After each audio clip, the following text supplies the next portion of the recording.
Okay, so we've talked a lot about trees, but one thing that I want to do is I kind of want to explain why. I mean, the reason that we talk so much about trees in the abstract sense is that trees are actually all around us in computing. They're one of the most important data structures simply because they're so useful in so many different contexts. And the whole point of abstraction is that we can learn some basic things about trees in general, and those things are actually applicable to all of the actual real trees that we might use in practice. So for example, here are some of the applications that you might see. A tree represents a hierarchy. Okay, so you have a node, right? And most of the nodes are going to have a parent or a boss, an owner, okay? And in turn, they will have other nodes that they're going to control, right? And the one thing that you have is that there are no loops. So you can't be the boss of your boss, or you can't be the boss of your boss's boss, and so on, right? You know, it always goes from the top down. So here is an example of such a hierarchy. This is the kind of place, this is called an organizational chart, right? And businesses, very large businesses are very fond of it to kind of explain who's the boss of whom. So here we have, oh my God, is the deputy chief of staff. And then you have the chief of plans. Talk about a job I would not want. Installations plans officer. Oh my God, no, this is painful. Okay, but that's what an organization looks like. That's what a hierarchy looks like. You know, the military is really big on those. Yeah, that's where that comes from. So yeah, notice that this is a tree, right? It's not a binary tree, right? I mean, we have 3 children here, right? And all of these are at the same level. There's 5 children there, another 3, and there's 4 here, and so on, right? This is just a very large general tree. Okay, now look at this one. This is actually the file system for Unix, which is the world's greatest operating system. So right here we have the very top of the tree, and this is the root of the tree. Quite literally, it's called slash in Unix. People also call it the root. Okay, and then inside the root, I'm saying that there are 4 different directories. Okay, actually there could be a lot more than that, but these are 4 that are pretty common. So we have the dev directory that has devices such as the console, keyboard, and tape. We have the user directory. That's where you have information about users, such as their home directories, like Jill, for example, is one of the users. Jack is another users, and they may have some directories underneath. The bin directories where we keep binaries. So ccls and awk are 3 common Unix commands. Then you have etc, where you have all sorts of configuration files and so on. But the important thing to notice is that we have a lot of files. Those are the leaves, and they sit in folders. Those are the internal nodes. Okay, and folders can have folders, right? Or files, right? Both. And eventually we come up to the top of the tree, and that's just the root. So this is a classic hierarchy, and it's actually a tree, right? So everything we know about trees will be true about this. Okay. Now, another kind of class hierarchy that we might, oh, I'm sorry, I already used the word. Another kind of hierarchy that we might have is a class hierarchy. And so this is the class hierarchy for RenderMan, which is a very useful graphics program. And so you see they have their own notion of a tree right here. Okay, so you can have that, and then you have properties, you can have atomic properties, you know, all sorts of things. This is just the way that any class hierarchy normally goes, right? Now what we have here is that each class has only one parent. Okay, and that's important because, for example, if we had something like this, and we don't, right? We have something like this, then it wouldn't be a tree anymore, right? It can't be a tree because, you know, there's 2 parents for a particular node, so that would not be good. Okay, languages like Java, only 1 parent. C++, sadly, C++ allows multiple parents, but that's C++ for you. Okay, so this is a class hierarchy, and I guess what I would call well-behaved languages that allow you to inherit from only 1 class. Okay, let's look at another kind of tree, a totally different kind of tree, right? This is called a decision tree. And a decision tree is used to kind of select one out of many possible outcomes. So what you have is you have a root, and then you have a whole bunch of branches, right? You know, it comes down, and then each leaf is actually one out of several options. So for example, if you're trying to decide whether you want yes to do something or no not to do something, then all of the leaves are going to be yeses or nos, okay? But if you want to classify movies into great movies, good movies, if there's nothing else to watch, absolutely not, then you would have 4 possible outcomes that the leaf, 4 different kinds of leaves, okay? So there's all sorts of reasons why you might want this. In fact, here's one example that I don't want to forget, and that is that you can have, for example, an AI or a character in a game, and it will decide what to do based on the current circumstance, right? And so the leaves are actually the possible things that it can do, like raise a shield or attack with a sword or whatever. And that's how the AI makes its decision, is by walking down this tree. So these are actually very popular in machine learning, where what we do is we learn the tree, and that's how the system gets more, it gets better at making decisions. Okay, so let me give you some examples of decision trees.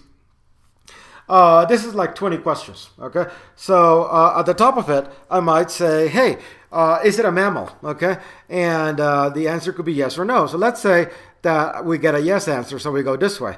Then we say, do people keep it as a pet? No, right? And so we go along this path. And then we say, is it a farm animal? And the answer is no. So I'm sorry, let's say the answer was yes. So we go this way, and so we say, oh, here's a leaf. It must be a goat, okay? Maybe this isn't a very good decision tree, but this is the kind of thing that you do with a decision tree, right? All of the internal nodes are questions, and then depending on the answer to those questions, you go all the way down. You keep deciding which path to take down the tree, right? And when you get to a leaf, then that's the classification or the final answer that you give. By the way, I keep this to remind me of how useful artificial intelligence can be. This is a kid's game. It's just 20 questions. And it's amazing. It's amazing how well it works. Okay, so what they have is just a very large decision tree. Okay, so what else can we do? Here's another kind of decision tree. Okay, this time we're going to try to look at a picture, for example, and try to decide what kind of fruit we're looking at. So we come down here and we say, well, was it green? Nope, it was not green. Okay, maybe it was red. Yes, it was red. Okay, so how big is it? Is it really big? Yes. Okay, so you're looking at an apple. Okay, so that's what we do with classifications or decision trees, right? Again, we're just walking down the tree, and when we get to a leaf, then we give our answer. In this case, our answer is, it's an apple. Okay.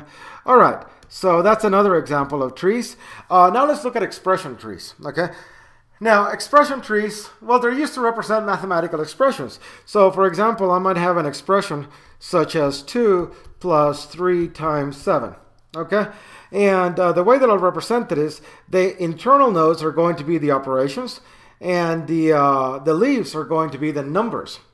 Okay, and the way that I organize the tree is kind of in the order in which I want the operations to be done. So the correct tree for this will be something like this: plus 2 times 3 and 7. Okay, and now this is the way that we would actually execute this expression tree. I'm going to add 2 and whatever the result of this is, right? So let's find out what the result of that is. It is 3 times 7, so this is actually 21. So now we have 2 plus 21. This is 23. Okay, so that's the way that expression trees work. We simply ask a tree for its value, and if it's a leaf, it just says, oh, here's my value. If not, it's an internal node. It's going to have, let's say, 2 children. Let's say it's a binary expression tree. So it asks its left child for its value. It asks its right child for its value. And then it does whatever it normally does to that, right? Whatever operation it is, plus, times, minus, to get the result. Okay, so here is a particular expression tree, right? And again, how do we get the value? We would just do something really simple. 25 times 3 Well, that is 75, okay? 50 plus 75, that's 125, okay? And then 8 minus 3, that's 5. So 125 divided by 5, let's see, that would be 25, right? So there's your answer, okay? So we kind of build it from the bottom up and get the actual value, okay? You can imagine that expression trees are really important in computing. For example, we use them in compilers all the time. Okay, here's another kind of expression tree. It's just that it's a Boolean expression tree instead of an arithmetic expression tree. So what we have is or, true or B. Actually, I know what that is. That's actually true, right? Although, in this case, I don't actually need to know the value of B. Although you see that this is a little more general. And A and true. Oh dear, that was going to be hard. Actually, I happen to know that the value is going to be whatever A is, right? A and C. Oh, no, this is really going to be hard. That's A and C. Not A and C. That's not A or not C, right?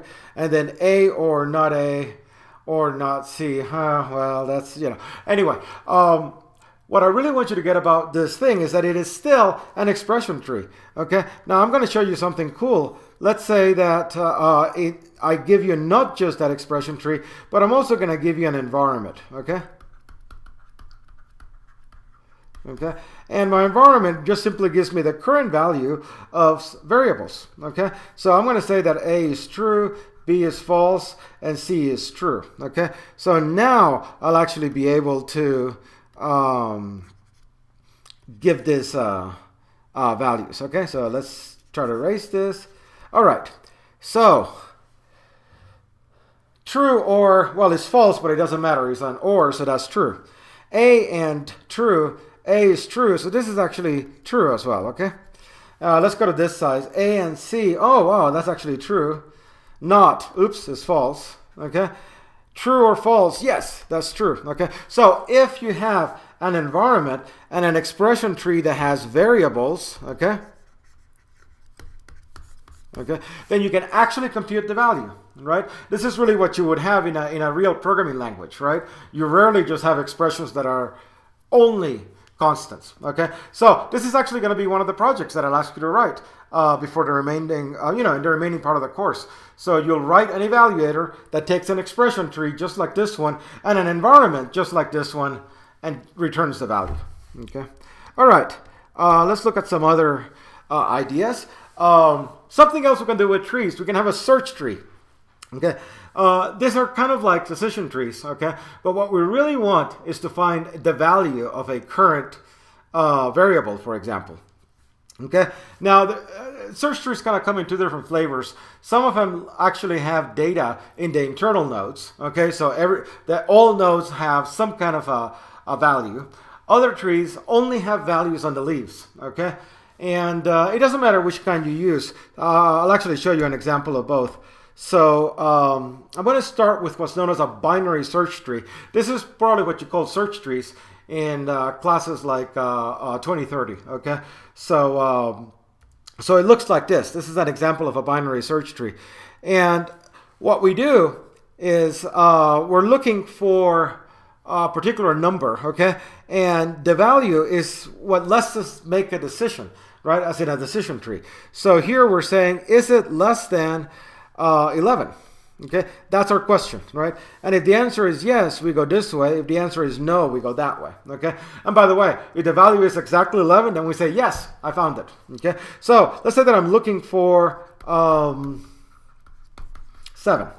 Okay, so is it less than 11? Yes, so we'll go on this path. Okay, and I'll ask the same question, is it less than 6? Right? Okay, this time we're going to take the no branch because it's actually not less than 6, so we'll go this way. Right? And then we'll ask, is it less than 8? Okay, and this is the yes branch and this is the no branch, and the answer is yes, it's less than 8, so we're going to go this way. And at this point we say, oops, didn't find it. Right? And I didn't find it because I found a null. Right? All right, so let's try a different one. Let's say that we're looking for 31. So is it less than 11? Yes. I'm sorry, no. So we'll go this way, right? Is it less than 19? No. So we'll go this way, right? Is it less than 43? Yes, so we'll go this way, and oops, there it is. I found it. Okay, so we can walk down, right, and we'll eventually find the value. Maybe it's at a leaf, maybe it's one of the internal nodes. Both of those are okay. All right, but you can see how we just ask questions at each node. Less than this, yes, go that way. No, go that way. And that's the secret to a search tree. Okay, so that's what I mean by it's kind of a specialized kind of decision tree, right? Where the questions that we ask are always of the same kind. Is it less than some value? By the way, just an aside, these trees can grow, okay? So, for instance, let's say that I actually wanted to add 7, okay?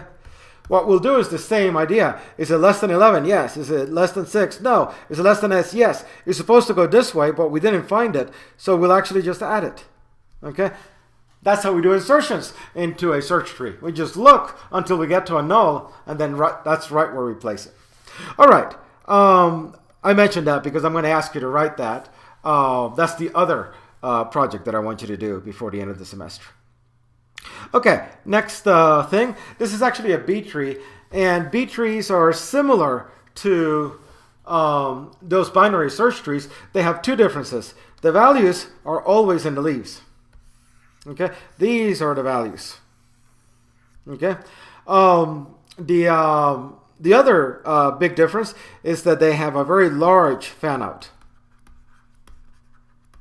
Okay, granted, this particular case it's like 4 at the most, but in general it's going to have a very large fan out, right? Okay, so let's say that I'm looking for O, M, right? Well, should. It's got to be in this branch, right? Because it is not less than M. Okay, now when I get here, right, I actually have 3 questions. Is it less than P? Is it less than T? Is it less than X? Okay? Okay? All of them, right? So since it's less than P, I would go this way, and there I found it, okay? If I wanted to find R, for example, I would have gone here and then down this branch because it's between P and T, okay? So that's how we use these. They're like binary trees on steroids. Extremely useful. You'll see them again in the algorithms course. You'll see them most likely in the database course as well. They're used extensively in databases.